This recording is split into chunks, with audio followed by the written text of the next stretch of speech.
Pork kasim ng baboy? Tara, samahan niyo akong magluto. Lagyan na nga natin ito ng asin, tsaka tubig para mapalambot. Papakuluan natin to for 15 minutes. Pagkatapos, hiwain na po natin ang baboy. Siyempre, para iwas talsik, i-coat na natin ang baboy sa harina.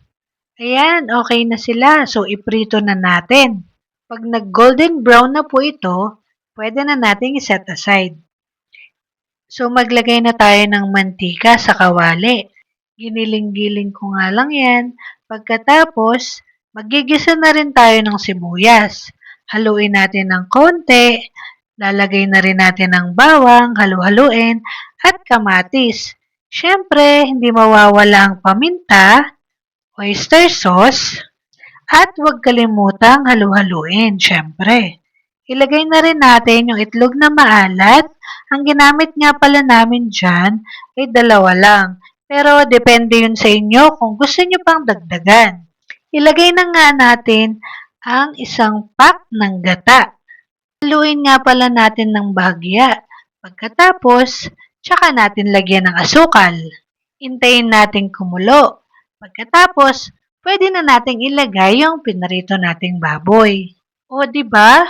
Napakadali lang sundan. Hintayin nga pala natin to na magbantika. Pagkatapos, pwede na natin kainin. Siya nga pala, maghanda kayo ng maraming sinaing. Naku, siguradong mauubos to ng buong pamilya nyo. Pwede rin naman ng bahaw. Depende na yun kung anong gusto nyo. Masarap tong pagsalu-saluhan, lalo na pagkasama ang buong pamilya.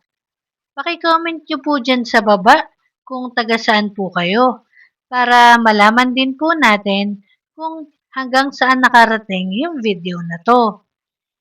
Pwede rin nyo nga palang lagyan ng sili or chili flakes. So, depende na po yun kung gusto nyo is maanghang or super anghang. Eto na, tignan nyo na. Sinamahan ko na talaga ng kanin, hindi na ako nakatiis. O, diba? Uy, ayan na, susundan na nila. Pag umabot ka sa part ng video na to, siguradong naglalaway ka na sa sarap. Kainan na!